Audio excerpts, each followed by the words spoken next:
A paz do Senhor Jesus seja com todos. Nós estamos começando hoje a aula número 10. Hoje estaremos falando sobre conflitos com relação ao dinheiro. Este tema não podia faltar neste curso, Mediador de Conflitos, pois com certeza é um dos pontos cruciais aonde mais existem conflitos. Conflitos, literalmente falando, em todos os lugares. Na vida pessoal, na vida familiar, no lar, na igreja, no ensino, na doutrina. E hoje, por incrível que pareça, eu vou dizer para você que os pregadores, não todos, não vou generalizar, mas grande parte dos pregadores são culpados pela pobreza extrema do povo de Deus.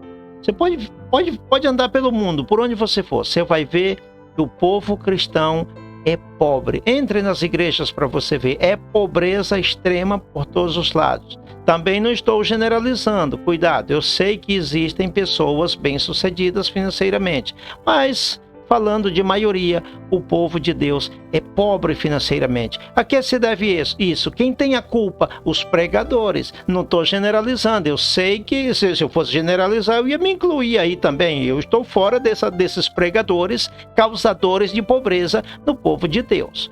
Fica aqui, então, essa observação e vamos entrar em matéria. Vamos entrar em matéria. Ok? Vamos entrar aqui em matéria. Pois bem, queridos, ponham muito cuidado. Falando sobre conflitos com relação ao dinheiro, vamos hoje corrigir 12 erros graves sobre o dinheiro cometido por nós, pregadores. Deixa eu me incluir aqui, apesar de que eu não faço parte dessa lista, mas deixa eu me incluir aqui. Por nós, pregadores, que ocasionam fracasso financeiro na vida das pessoas. Infelizmente, essa é a realidade. São 12, ponha cuidado.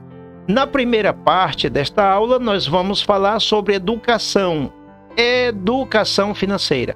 Na segunda parte, se o tempo nos permitir, falaremos de gestão. O que é gestão financeira? Uma coisa é educação, outra coisa é gestão. Eu estou ministrando essas aulas desse curso numa velocidade como se fosse uma pregação. Até peço desculpa, pois esse não é o meu estilo. Meu estilo é ministrar de uma forma mais lenta, explicando os detalhes. É lógico, eu sou professor, mas devido tantas coisas para a gente falar em tão pouco tempo, a gente acaba correndo. Então vamos lá, queridos. Vamos entrar em matéria. E o primeiro erro que nós queremos corrigir nesta noite é conservar a mentalidade errada que aprendemos no passado sobre o dinheiro. Olha, irmãos, é por isso que eu digo que muitas vezes é preciso desaprender para reaprender. Porque nós aprendemos ou herdamos uma cultura da Igreja Católica, a qual ensinou no passado o povo fazer voto de pobreza para servir a Deus. Isso não procede de Deus não, irmão. Isso é coisa do inimigo, isso é opressão maligna. Nós precisamos ter cuidado com isso. É preciso desaprender para reaprender. Nos ensinaram que devemos ser pobres para sermos salvos. Isso nos ensinaram. Você não pode negar isso. Você foi ensinado e eu fui ensinado que temos que ser pobres para ser salvos. Isso está errado. É hipocrisia. Outra coisa, usar como pretexto a doutrina do arrebatamento da igreja, da vinda de Jesus. Eu, particularmente, creio que a vinda de Jesus será iminente. Eu estou esperando Jesus hoje mesmo. Mas ele não me disse o dia nem a hora. Pode ser hoje, pode ser amanhã, pode ser dentro de uma semana, pode ser dentro de 10 anos, não sabemos. Então, queridos, usar a doutrina da vinda de Jesus como pretexto para manter o povo na pobreza é um erro grave, isso precisa ser corrigido. Eu creio no arrebatamento da igreja, eu creio na vinda de Jesus, e não sou daqueles que creem que a vinda de Jesus será daqui a 200 anos, não. Eu creio que a vinda de Jesus é iminente. Agora, escute bem, tem muita gente que não constrói uma casa, não, porque a vinda de Jesus está perto. Aí vai que não dá tempo de terminar a construção. Tem gente que não monta um negócio próprio, uma empresa, um negócio próprio. Não, porque a vinda de Jesus está perto, aí vai que não dá tempo nem pagar o empréstimo com o banco e tal, e de repente eu monto um negócio e Jesus vem e fica aí pro anticristo. Meu Jesus, porque pensando na vinda de Jesus. É correto sim pensar na vinda de Jesus e viver na expectativa da vinda de Jesus, mas a Bíblia ensina qual é a forma correta. É com temor de Deus no coração, é vivendo em santidade, é vivendo em obediência. Mas enquanto isso, meu irmão, você pode prosperar materialmente. Porque se for seguir a lógica, não, a vinda de Jesus está perto, então você não vai casar. Falando para os solteiros, você não vai casar, não é porque de repente está no cartório casando, Jesus vem e não deu tempo de consumar, então não casa. Casa, meu irmão. Ah, casou. Ah, mas não vai ter filho porque de repente a mulher engravida e durante os 9 meses de gestação Jesus vem e no céu não tem maternidade. Então a mocinha casou, mas não vai engravidar por causa da vinda de Jesus. Eu não vou estudar, não vou fazer um curso porque de repente Jesus vem. Como é que você vai fazer uma carreira universitária que dura 5 anos, 6 anos, 7 anos, dependendo do tipo de carreira?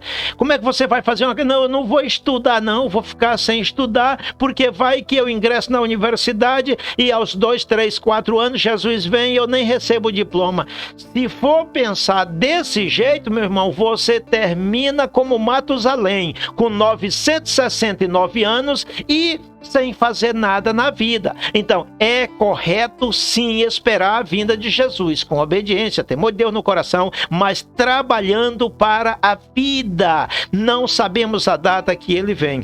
Outro detalhe, a forma correta, já disse, a forma correta de esperar Jesus é vivendo em santidade e em obediência. Vamos tratar agora sobre o segundo erro, dizer que não devemos pregar sobre prosperidade material. Por que não? Os pregadores dizem, irmãos, nós temos que pregar sobre o céu, sobre o inferno, sobre a ressurreição de Jesus, sobre a vinda de Jesus, sobre os dons espirituais, mas sobre prosperidade material não. Por que não? É uma pergunta que eu lhe faço. Por que não? Ai, pastor, você é materialista. Meu irmão, o arroz e o feijão que eu como é material, não é espiritual não. E o carro que eu ando é material, não é espiritual não. E a gasolina que eu uso no carro é material, não é espiritual não. Então, meu irmão, a gente precisa das coisas materiais, ok? Então, esse negócio de pregar que nós não devemos aceitar nada de prosperidade material é um erro grave.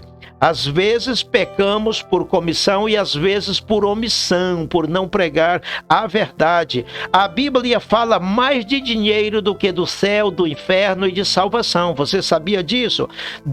A Bíblia diz no Salmo 35, 27, que Deus ama a prosperidade dos seus servos.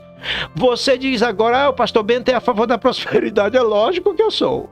Mas é lógico, eu não sou a favor da miséria, de jeito nenhum. Eu sou a favor da prosperidade, porque Deus também é. No Salmo 127 diz que a prosperidade vem de Jeová, é dele que vem a prosperidade.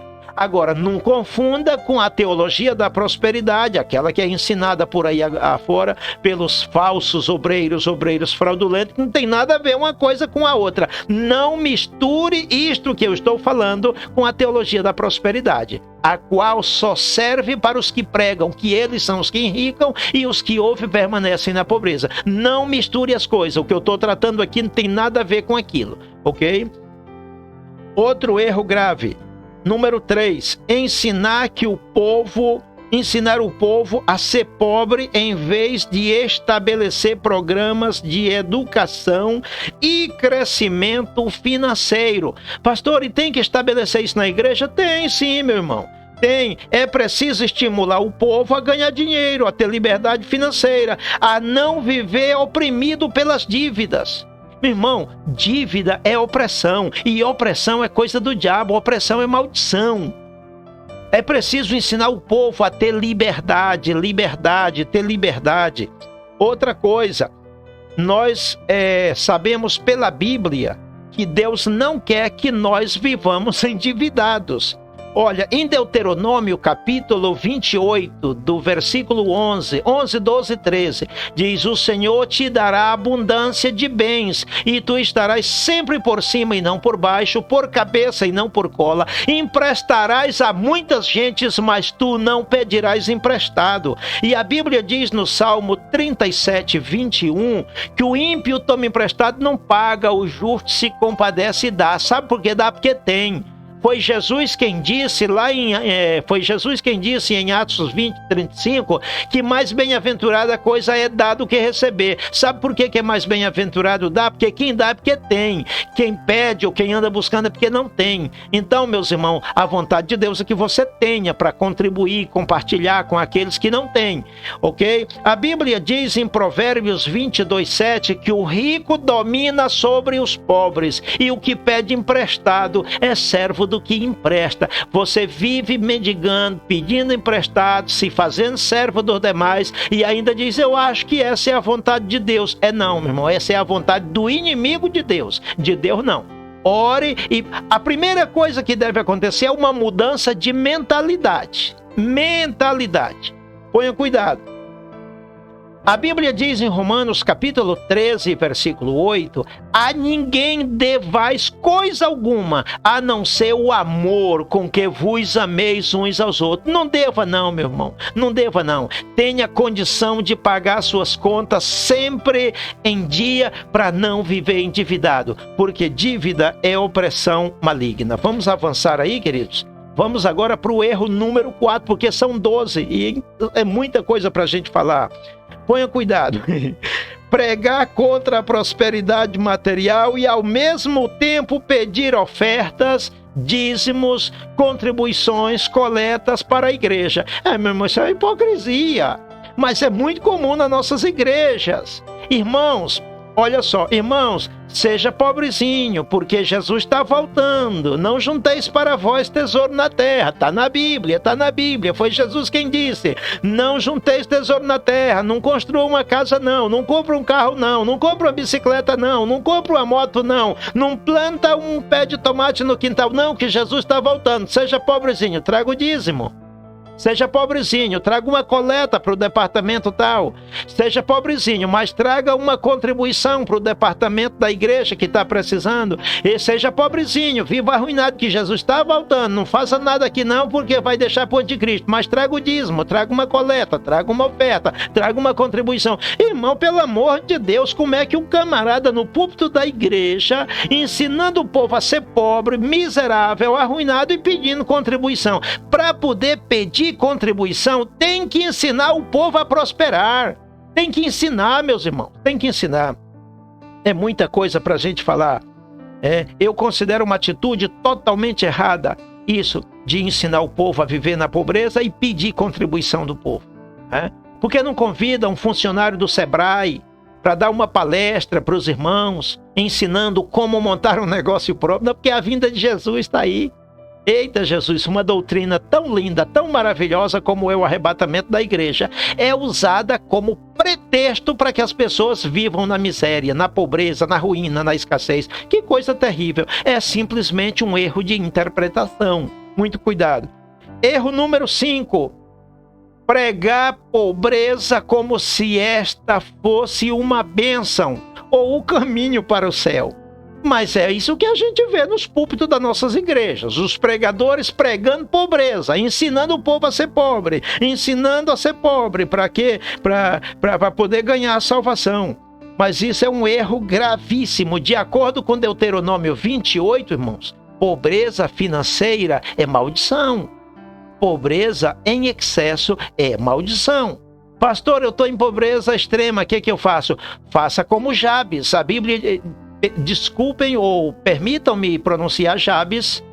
Em português eu sei que termina com Z e é Jabes. Eu estou familiarizado com o idioma espanhol, me permitam falar Jabes. Não me corrijam, não.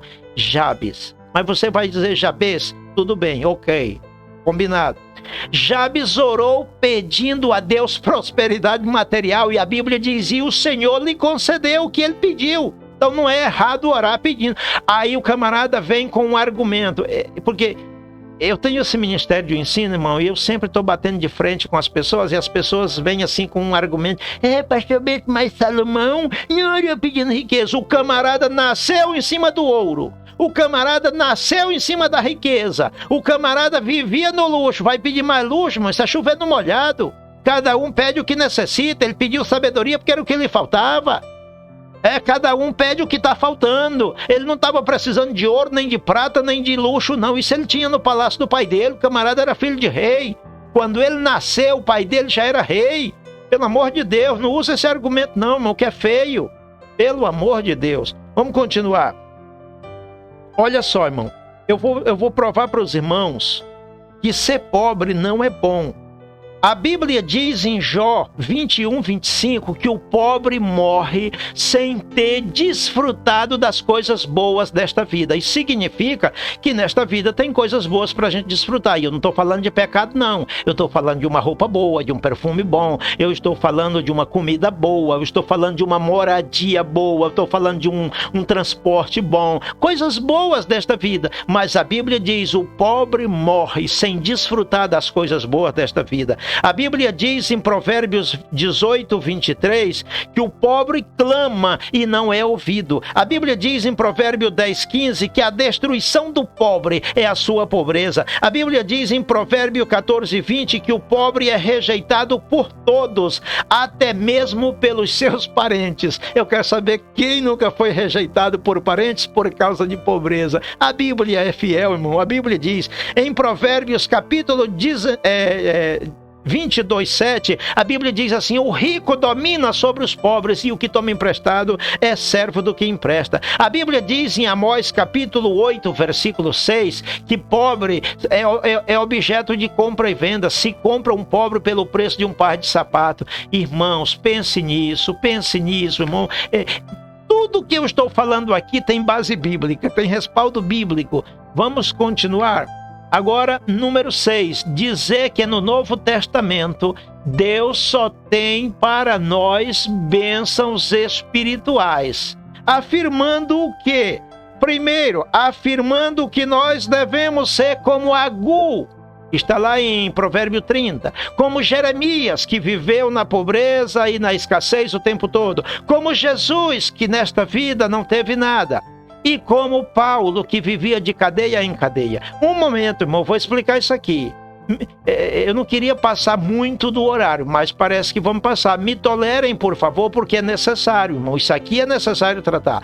Ponha cuidado. Esse argumento é que no Novo Testamento Deus só tem bênção para nós espirituais, material não está errado. Eu já vi pastores, mas não estou falando de hereges, não. Eu não estou falando de hereges, não estou falando de pessoas más. Eu estou falando de colegas pastores, amigos da alma, gente boa, pregando e dizendo assim: irmãos, nós temos que seguir o exemplo de Agur. Você vê as palavras dele em Provérbios capítulo 30, versos 7 ao 9, onde ele ora e pede para Deus que lhe dê somente a comidinha do dia a dia. Trate ele como um papagaio na gaiola. É só a comida do dia a dia, porque se o Senhor der demais, ele blasfema de Deus e diz: quem é o Senhor, não preciso dele. Mas se o Senhor lhe der em abundância, ou seja, se o Senhor lhe der em abundância, ele blasfema de Deus e diz: não preciso de Deus. Mas se o Senhor deixar faltar, aí ele vai roubar. Viu, irmão? Nós temos que ser como Agur. Não.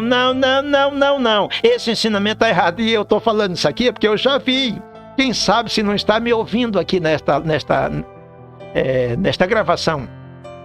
Não, irmão. Agur começa suas palavras em Provérbios, capítulo 30, versículo 2, fazendo a seguinte declaração: eu não tenho inteligência, eu sou mais bruto que ninguém. Ele fala mesmo assim, ou mais bruto que todos, não tenho entendimento de homem, eu não tenho compreensão, eu não sei administrar. Por isso eu quero que Deus me trate como um passarinho na gaiola. É só a comida do dia e mais nada.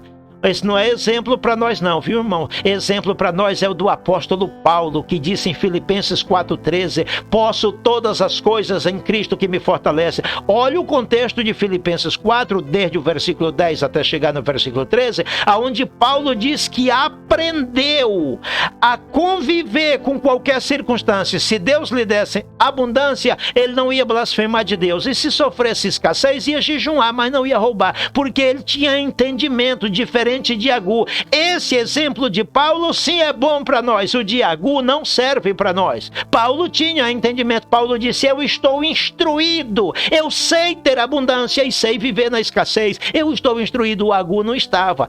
Viu? Então, meu irmão, na hora de pregar, muito cuidado para não dizer que Agur é um exemplo para nós. Pastor Bento e Jeremias, nós temos que ser como Jeremias. Então não case, você que é solteiro, você que é casado, se desfaça da sua esposa e vai viver como Jeremias. Busca uma cadeia. Inventa alguma coisa aí para a polícia levar você para cadeia, porque Jeremias viveu de cadeia na cadeia, de cadeia em cadeia e na taca. O relato bíblico diz que houve um momento em que Jeremias ia saindo nas portas da cidade para receber uma herança. Os guardas da cidade pegaram ele, acusaram ele de estar em conspiração com os mensageiros de Nabucodonosor para a invasão da cidade, etc. Não pôde prosperar porque a circunstância da época não lhe permitiu. Você e eu vivemos numa circunstância bem diferente da de Jeremias. Assim que você e eu temos tudo para prosperar. É só ter instrução como Paulo e não ser bruto como Agur. Ok? Pastor, e Jesus? Jesus, quando veio do céu a este mundo, já veio ciente da sua missão. Morrer na cruz para salvar um povo e foi para isso que ele veio, não foi para outra coisa. Mas você e eu não viemos com a mesma missão de Jesus. Você pode plantar, você pode construir, você pode comprar uma Hilux, você pode montar uma loja, Pastor Bento, mas Deus aprova. E aprova sim, é a vontade dele. Mas a vinda de Jesus está tão perto. A forma correta de esperar a vinda de Jesus é em santidade, obediência, temor de Deus, não em pobreza e escassez, não. Vamos continuar? E Paulo, pastor Bento, Paulo não tinha riqueza. Paulo, ao contrário, quando começou no ministério, até que ele era bem de vida, financeiramente bem sucedido e acabou pobre e arruinado. A circunstância que Paulo viveu não é a mesma que você vive. Não se compare. Não se compare. Você não está na cadeia, você não está sendo perseguido por causa do evangelho. Você pode plantar, você pode construir, você pode comprar uma Hilux, você pode montar uma loja, você pode. Paulo não podia. Primeiro porque ele foi chamado para ser ministro do evangelho a tempo integral e tinha que se ocupar somente disso. Que esse é outro assunto diferente. A pessoa que é chamada para o ministério a tempo integral tem que se ocupar a tempo integral. Mas nem todo mundo foi chamado para ser ministro a tempo integral. Então você pode montar um negócio. Aí a vinda de Jesus vem. Se você tiver em obediência, você vai. E o dinheiro deixa aí para o anticristo, não tem problema. Mas se você morrer antes da vinda de Jesus, deixa para a esposa, deixa para os filhos, faz uma reserva para a família. Não ignore o princípio bíblico de 3 de João, capítulo único, né? Versículo 2. Amado, eu desejo que te vá bem em todas as coisas e que tenha saúde, assim como prospera a tua alma. Erro número 7, vamos avançar? O erro número 7 é ignorar a vontade de Deus para nós no aspecto financeiro. Pastor Bento, e qual é a vontade de Deus? A vontade de Deus é que nós sejamos abençoados, prosperados. A Bíblia diz, não vou citar as referências para ganhar tempo, mas tudo que eu falo tem referência. Na apostila você vai ler: Deus tira o pobre do pó, do esterco e do monturo e o faz habitar com os príncipes. Deus promete nos abençoar com bênçãos materiais. Deus quer que lhe honremos com os nossos bens. Lembra lá de Provérbio 3:9? Honra o Senhor com a tua fazenda, outra versão diz, honra o Senhor com os teus bens. Pois bem, Deus quer que tenhamos negócios próprios. Pastor Bento, isso não está na Bíblia, tem um montão de referências. Deus quer que tenhamos liberdade financeira. Você sabe o que é liberdade financeira? Não é ser rico em excesso. A pastora Tânia Teresa diz que muito dinheiro acumulado numa mão só, ou seja, na mão de uma só pessoa, não é uma bênção, é uma maldição, porque Deus nos dá para que a gente abençoe a outros. Então, para que você quer muito dinheiro em excesso, para quê? Para ficar orgulhoso, soberbo, vaidoso? Não, esse não é o propósito de Deus. Mas o propósito de Deus é que você tenha liberdade financeira. Liberdade financeira é você não viver endividado, ter o suficiente para viver, ter uma casa para morar, ter uma Hilux para andar. No dia que não quiser ir na Hilux, vai na Mitsubishi, na Triton, e assim vai. Mas isso é pecado. Isso não é pecado, isso é bênção de Deus. A Bíblia diz que Deus quer que tenhamos família saudável. A Bíblia diz que Deus quer que tenhamos saúde integral. A Bíblia diz que Deus quer que tenhamos profissão autônoma. A Bíblia diz que Deus quer que sejamos prósperos materialmente. A Bíblia diz que Deus quer que sejamos abençoados financeiramente. A Bíblia diz que Deus quer que é Deus quem nos dá o dom de adquirir riqueza. Pastor Bento, isso não está na Bíblia, tá? Deuteronômio 8:18 diz que Deus nos dá o dom de adquirir riqueza. A Bíblia diz que Deus quer que nós façamos uma reserva para os nossos filhos. Eu gostaria de explicar esse assunto de fazer uma reserva para os filhos com base em Provérbios 19, anote aí, Provérbios 19:14 e 2 Coríntios 12:14, aonde Paulo diz que não são os filhos que devem tesourar para os pais, mas os pais para os filhos. Provérbios 19:14 diz a mesma coisa, porque tem uns que dizem, eu não vou ter nada porque a gente morre e para a sepultura não leva nada. Caramba, não leva para a sepultura não, deixa para a esposa, deixa para os filhos, faz uma reserva para os filhos, porque a Bíblia diz que o homem de bem dá herança aos seus filhos e aos filhos dos seus filhos. Está na Bíblia, Provérbios 19:14. Faz uma herança para os filhos, para os netos, para os bisnetos. Faz uma reserva para o futuro. Tem gente que chega na velhice arruinado, que não tem onde viver, não tem uma casa para morar, porque durante a vida todinha seguiu a doutrina de que a vinda de Jesus está perto. Eu sei que tá, não sou contra não, mas o que eu quero dizer é que não se deve usar essa doutrina como pretexto para viver na miséria e não fazer uma reserva. Construa uma casa, meu irmão, faça uma reserva para o futuro. Vamos continuar porque tem muita coisa para falar. O erro número 8, desprezar a frase mundana, é uma frase mundana que diz, o homem vale, é o número 8. O homem vale o que tem. Ah, pastor Bento, mas você está de acordo com essa frase mundana? Meu irmão, querendo ou não, é desse jeito que você é tratado pelos seus vizinhos, pelo seu parente e até pelo seu cônjuge. Bom, no caso do homem, né? Porque o homem não busca a mulher por dinheiro, mas muitas mulheres só querem o homem se ele tiver dinheiro, né? Então, meus irmãos, é assim que a sociedade nos trata. Ah, mas é uma frase mundana. Eu sei, mas é assim que a sociedade nos trata. Então, é bom ter dinheiro. É correto, perfeitamente correto. Erro número 9. Confundir ambição com cobiça, ganância ou avareza. Não tem nada a ver. Queridos, ambição é o desejo por aquilo que está na loja disponível para quem chega lá e puder comprar.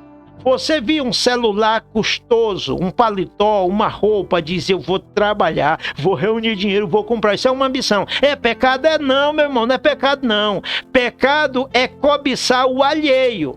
Vou dar um exemplo aqui. Um rapaz olha para uma moça solteira e deseja, eita, eu vou conquistar aquela moça, eu vou casar com ela e eu vou conquistar mesmo. Isso se chama ambição. É pecado? Se ele é solteiro e ela é solteira, não é pecado. Agora, desejar a mulher do próximo, aí se chama cobiçar.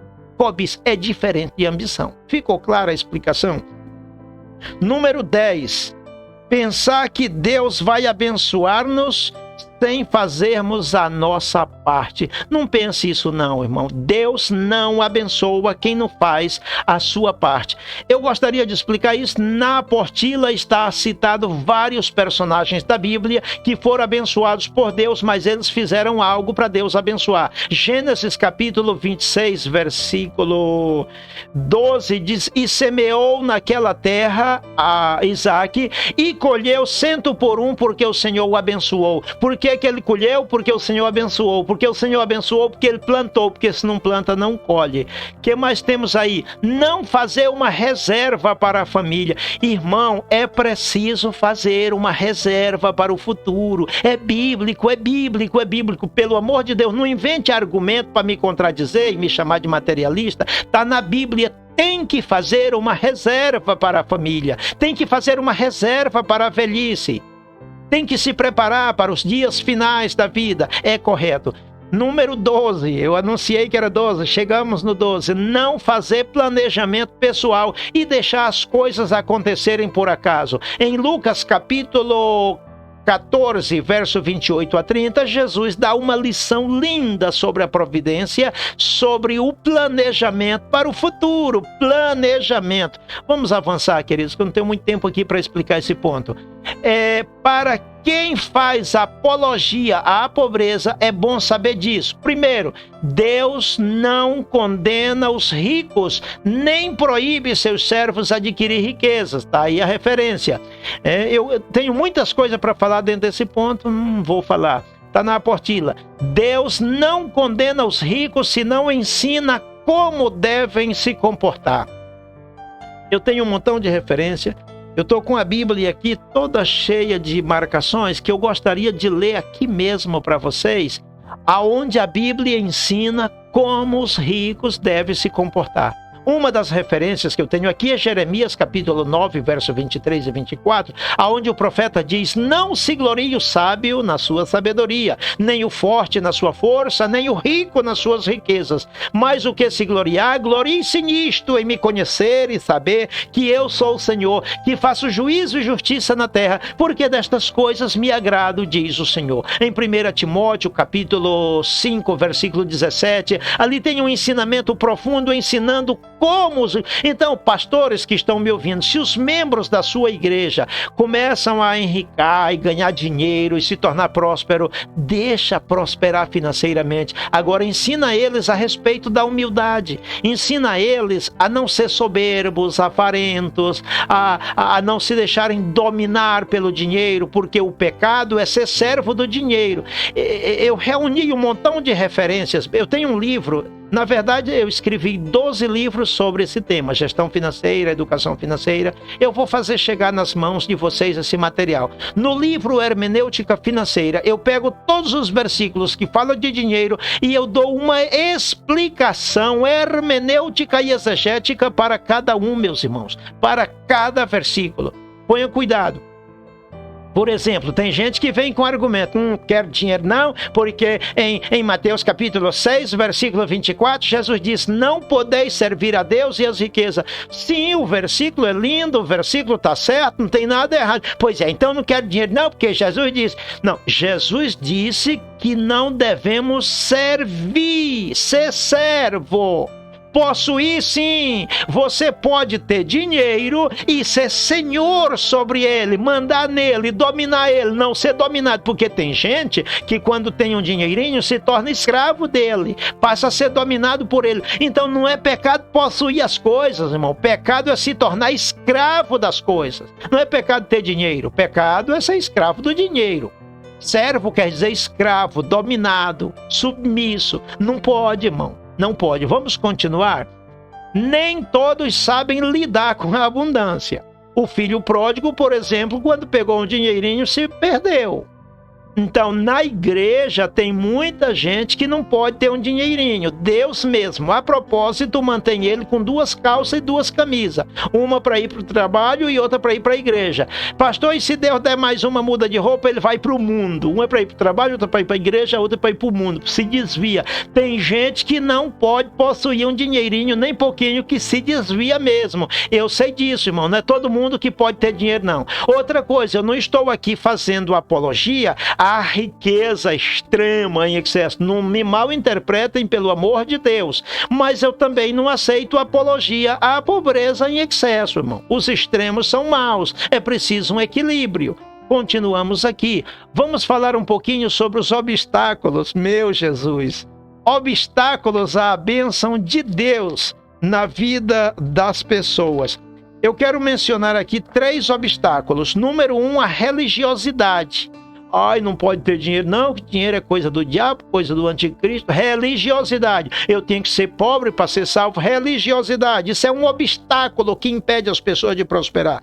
O obstáculo número 2 é mediocridade ou incapacidade para administrar. Lá em Mateus capítulo 25, na parábola dos talentos, isso está muito evidente, que quem não sabe administrar, quebra. O homem recebeu um talento, cavou um buraco no chão, enterrou e disse, não vou prosperar. Não sabia administrar. Você viu que o que recebeu 5 talentos administrou e ganhou mais 5, e o que 2 do mesmo modo, mas teve um que não sabia administrar. Então, não saber administrar, essa mediocridade é um obstáculo à prosperidade. E o obstáculo número 3 é a quebra de princípios. Eu não vou explicar quais são os princípios e as consequências, porque está na apostila, você vai ler. Agora vamos falar um pouquinho sobre gestão financeira e economia. Eita Deus, será que dá tempo, queridos? A gente falar sobre isso não vai dar, não. Eu sou só de passagem. Porque o que é gestão financeira? É administração. Administração de pessoal, administração de dinheiro, como tal, dinheiro, administração dos bens. As donas de casa, como administra o seu lar? Como administra a luz? Tem gente que sai de casa de dia e deixa as luzes ligadas. Quando chega a conta da luz, chega cara, sem necessidade. 2, 3, 4 luzes ligadas dentro de casa, sem necessidade. Tem ninguém no quarto, mas a luz está ligada. A conta chega cara. Isso é administração, isso é gestão financeira. E o gás? Não, deixa o gás aí queimando o fogão, queimando o gás. Não tem panela no fogo, não tem nada. Mas deixa o gás aí ligado. Aí o gás acaba rápido e no Brasil, não sei lá em outros países, mas no Brasil o gás é caro. A administração, por exemplo, da água. A água é medida. A água é racionada, tem um medidor, então gasta água aí e às vezes usa água até para lavar a calçada, etc. E aí quando a conta chega caro. Isso é gestão financeira, meus irmãos. A roupa, às vezes tem o guarda-roupa cheio de roupa. Eu não tenho roupa para vestir, eu vou ter que comprar mais. Comprando sem necessidade, às vezes até estourando o cartão de crédito. Mas tem necessidade? Não tem, irmão, o guarda-roupa está lotado. Vou comprar um sapato. Tem sapato que não acaba mais, mas eu tenho que comprar mais um porque eu gostei daquele. Tem dinheiro? Porque se tiver dinheiro você pode comprar tudo que você quiser. Não tem, mas no cartão de crédito eu vou comprar. Quando chega o dia de pagar o cartão de crédito, o salário não alcança, se endivida com o banco. Aí vem a opressão. Meu Deus, tudo isso tem a ver com gestão financeira, meus. A comida. Às vezes a família, digamos que a família é 5 pessoas e aí faz comida para 10. E não bota na geladeira o que sobra, não. Aquela metade que sobrou vai para a cesta do lixo. Isso é uma questão de administração financeira. Em João capítulo 6, versículo 12, depois de Jesus alimentar a multidão, Jesus disse: recolhei tudo que sobrou para que nada se perca. E diz, e recolheram 12 cestos cheios de pães. Recolheram, Jesus disse, não deixa se perder, não. Jesus podia dizer, eu tenho o poder da multiplicação, joga isso na lata do lixo. Disse, não, guarda para janta. Sobrou do almoço, guarda para janta. Jesus mandou recolher o que sobrou. Então, queridos, administração, gestão financeira é ter visão de futuro, é planejar o dia de amanhã. José disse para Faraó, olha Faraó, esse sonho que o senhor teve aí é bom, vai vir uns anos aí de muita abundância, abundância em tudo, muito trigo, etc. Mas depois disso vai vir 7 anos de escassez. Eu aconselho o Faraó colocar um homem prudente no seu governo para recolher muito mantimento durante os 7 anos de fartura, para que quando vier os anos de fome, tenha guardado em celeiro. O Faraó disse, é você você que vai fazer isso, que eu não conheço outro aqui que tenha essa sabedoria. Então, meu irmão, gestão financeira é saber administrar os recursos financeiros, os recursos naturais, os recursos materiais, administrar com visão de futuro, fazendo reserva para quando vier os dias maus. Isso é gestão financeira. Queridos, tinha muitas outras coisas que eu queria falar, não vai dar tempo. Eu vou parar por aqui. Tinha muita coisa para falar, mas eu vou deixar. Deus abençoe a todos na paz do Senhor Jesus. Amém? Eu agradeço a sua participação. Espero que não me contradigam, porque é um tema que as pessoas têm a tendência de criar argumento para rebater o pastor Bento. Faça isso não, irmão. Está tudo na Bíblia. Olha, os irmãos que são de outras cidades, terão que imprimir bom, se desejarem, né? Porque pode ler no computador. Eu tenho a apostila aqui. Os que são de Maringá, eu tenho por quantidade. Os irmãos que são de Maringá podem adquirir comigo aqui na Assembleia de Deus do Jardim Sumaré, Contorno Norte. Ok? Queridos, Deus abençoe a todos na paz do Senhor Jesus.